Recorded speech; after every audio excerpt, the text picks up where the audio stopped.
Hello दोस्तों, आपका अपना परिवार एग्रीकल्चर वाला चैनल में हार्दिक स्वागत है, अभिनंदन है। आज से हम लोग ट्वेल्थ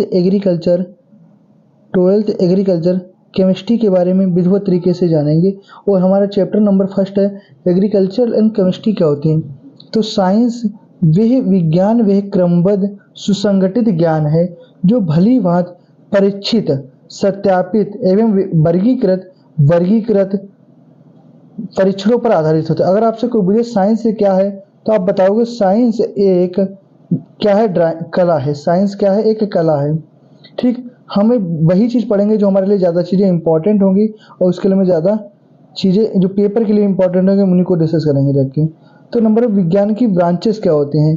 तो नंबर 1 खगोल में एस्ट्रोनॉमी क्या है। इसके अंतर्गत पृथ्वी, सूर्य, चंद्रमा, उपग्रह, तारों, तारामंडलों आदि से संबंधित जानकारी मिलते प्राप्त। भू विज्ञान जियोलॉजी क्या है। इसके अंतर्गत पृथ्वी, नदी, पर्वत, चट्टान आदि की बनावट के संबंध में ज्ञान प्राप्त होता है। जंतु विज्ञान के जूलॉजी, जीव प्राणियों के संदर्भ में अध्ययन किया जाता है। वनस्पति विज्ञान बॉटनी होते हैं। भौतिक में फिजिक्स, द्रव्य का अध्ययन किया जाता है। रसायन विज्ञान गुण, धर्म, संगठन और उपयोग बनाने की विधियों का अध्ययन किया जाता है। यहाँ से इम्पोर्टेंट है, अभी इम्पोर्टेंट एक शाखा आई हमारी, कौन सी, रसायन विज्ञान।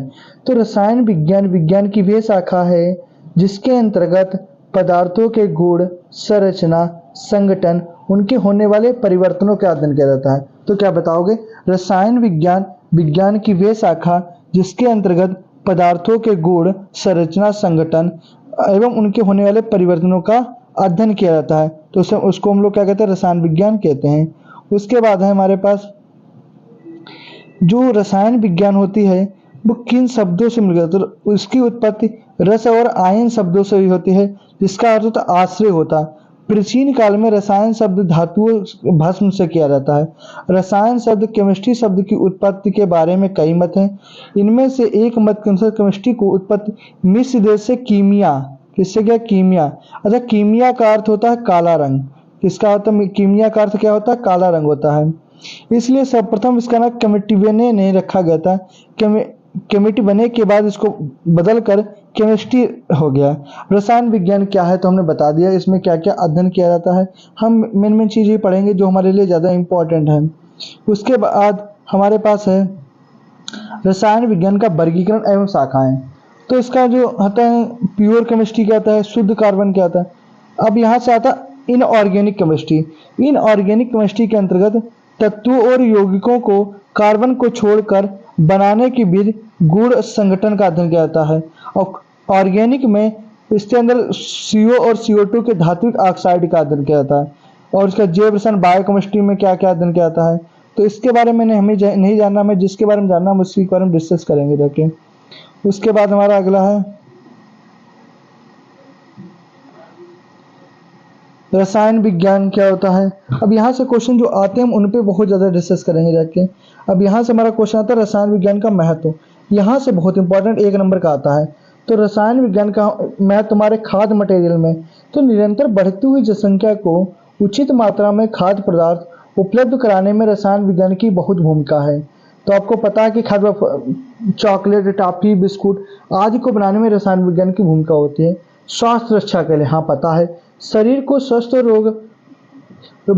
निरोग बनाए रखने के लिए रसायन विज्ञान ने अनेक प्रभावशाली औषधियाँ प्रदान की हैं। यहाँ से क्वेश्चन आता वेरी वेरी इंपॉर्टेंट है कि प्रतिजैविक पदार्थ कौन सा, एंटीबायोटिक कौन सा होता है। तो क्वेश्चन आएगा पेनिसिलिन, स्ट्रेप्टोमाइसिन, आरोमाइसिन, क्लोरोमाइसिन, ये कैसी हमारे एंटीबायोटिक दवाएं हैं। तो आ जाएगा कि ये कैसी एंटीबायोटिक दवाएं होती हैं। ठीक, उसके बाद एल्कलाइड क्या होता है। एल्कलाइड, पहले हम इसको क्या करेंगे, थोड़ा छोटा करेंगे जिससे लिखने में। उसके बाद क्या, एल्कलाइड, कुनेन हो गया, कोफीन हो गया, एंट्रोफेन हो गया, ये क्या है हमारा, एल्कलाइड हो जाता है। कौन सा रहता है, एल्कलाइड हो जाते हैं। उसके बाद हमारा अगला है, यहाँ से क्वेश्चन बहुत ज़्यादा आते हैं, 1-1 नंबर में, 2-2 नंबर में। जर्मनाशी कौन कौन से होते हैं, क्लोरोबेंजीन, डेंटाल, DDT आदि जर्मनाशी पदार्थों के संक्रामक रोग। अब यहाँ से 1 नंबर में इंपॉर्टेंट निषेचक क्या होते हैं, chloroform, cocaine, procaine, ethylene, ether आदि होते हैं। कौन है, ठीक। वस्त्ररोधी क्या होते हैं, पेराजोन, ट्रोमोस्टर, क्रोबाट होता है। तो यहाँ से आपको इम्पोर्टेंट क्या है, एंटीबायोटिक याद कर लेना है और एनासेटिक और एंटीसेप्टिक। मतलब ये तो वो इम्पोर्टेंट ही आपको याद होना चाहिए कि प्रतिजेवी कौन होता है, निश्चेतक कौन होता है, यहाँ से क्वेश्चन आता है। फिर हमें पता है वस्त्र बनाने में भी उपयोग होता है। भवन निर्माण में तुमने देखा होगा जब लेंटर पड़ते हैं तो वहाँ पे भी हम लोग केमिकल का यूज करते हैं। फिर सौंदर्य प्रसाधन आपको पता है पार्लर में क्या होता है, अनेक अनेक प्रकार की लिपस्टिक बनाने के लिए ब्यूटी पार्लर में यूज होता है। और ईंधन के लिए भी इसका प्रयोग किया जाता है। उसके आगे हम लोग डिस्कस करेंगे धातुओं और मिश्र धातुएं बनाने के लिए। तो मिश्र धातुएं भी बनाने के लिए क्या किया जाता है, इसका प्रयोग किया जाता है।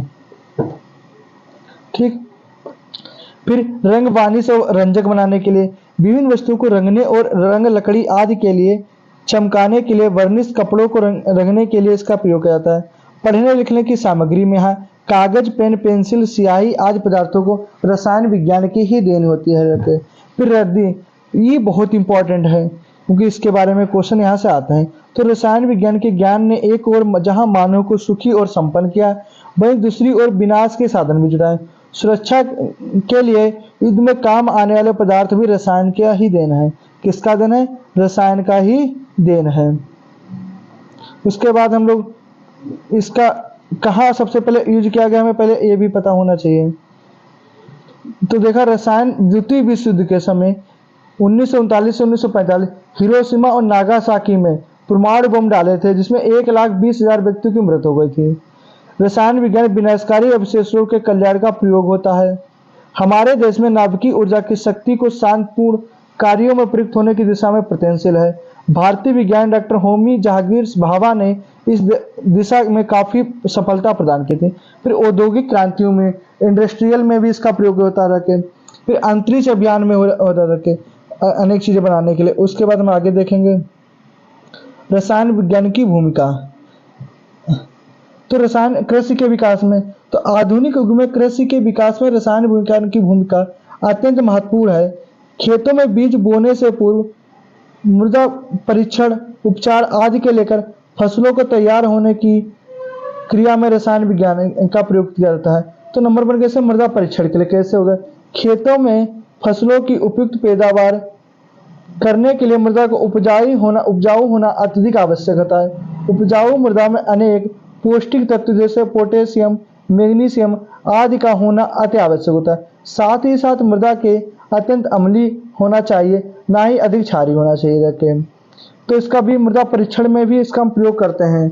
उसके बाद बीजों के संरक्षण के लिए, तो बीजों के संरक्षण में समझना फसलों की पुनः प्राप्ति के लिए बीजों का संरक्षण आवश्यक होता है। तो दोबारा प्रयोग करने के लिए बीजों का आवश्यकता है। इस कार्य में भी रसायन विज्ञान की सहायता ली गई। रसायन विज्ञान की सहायता से बीजों के संरक्षण के द्वारा उनमें होने वाले हानिकारक परिवर्तनों को जानकर उनको समुचित उपचार करके बीजों को सुरक्षित भंडारण किया जा सकता है। उदाहरण के आलू में स्टार्च की मात्रा अधिक होने पर ग्रीन सूत्र में ताप और वृद्धि के साथ कीटन हो जाता है, जिसका आलू सड़ने लगता है। रसायन विज्ञान की सहायता से आलू को सुरक्षित भंडारित शीतगृहों और बालू के ढेर में दबाकर रखना चाहिए। ओके, उसके बाद हम लोग आगे देखेंगे पौधों के पोषण के लिए भी इम्पोर्टेंट है। हाँ, पौधों के पोषण के लिए, पौधों के विकास के लिए जैसे यूरिया हो गया, नाइट्रोजन हो गया, फास्फोरस हो गया, इसके लिए उपयोग होता रखे। पौधों को फसलों को रोगों से बचाव के लिए, हाँ वेरी गुड, क्यों है फसलों के रोगों से, गन्ना में तनावेदक होता है तो उसकी कौन सी BSC का प्रयोग करते हैं। मक्का में रोमिल फुंदी डाइथेन का प्रयोग करते हैं और बाजरा में अर्गट रोग जीराम का प्रयोग करते हैं। अब क्वेश्चन कैसे हमारे पास बनते हैं, क्वेश्चन को हम डिस्कस करेंगे। यहाँ से क्वेश्चन आते हैं हमारे, हम MCQ भी क्वेश्चन को डिस्कस करते रहेंगे। इससे में क्या होता है, चीज़ें समझ में आनी चाहिए। क्वेश्चन आता है पेंसिलिन की खोज किसने की थी, तो पेंसिलिन की खोज फ्लेमिंग ने की थी। निषेचक पदार्थ कौन सा है, तो निम्नलिखित में निषेचक पदार्थ क्लोरोफिन होता है। अब अगला है निम्नलिखित में संश्लिष्ट धागा नहीं है, तो संश्लिष्ट धागा हमारा कौन सा नहीं है, तो संश्लिष्ट धागा हमारा जो है क्वेश्चन नंबर 3, तो 3 का संश्लिष्ट धागा सूत नहीं है। कौन सा, कार्बन के यौगिकों का अध्ययन रसायन विज्ञान की किस शाखा में होता है, तो कार्बन के यौगिकों की रसायन विज्ञान की शाखा कार्बनिक में होता है। रोगों के उपचार में प्रयुक्त होने वाली रासायनिक द्रव्य का अध्ययन रसायन विज्ञान की किस शाखा में किया जाता है? तो इसका अध्ययन रसायन विज्ञान की औषधि रसायन में किया जाता है। पौधों को रोगों से बचाने के लिए किसका प्रयोग करते हैं? तो पौधों को डीडीटी का प्रयोग करते हैं।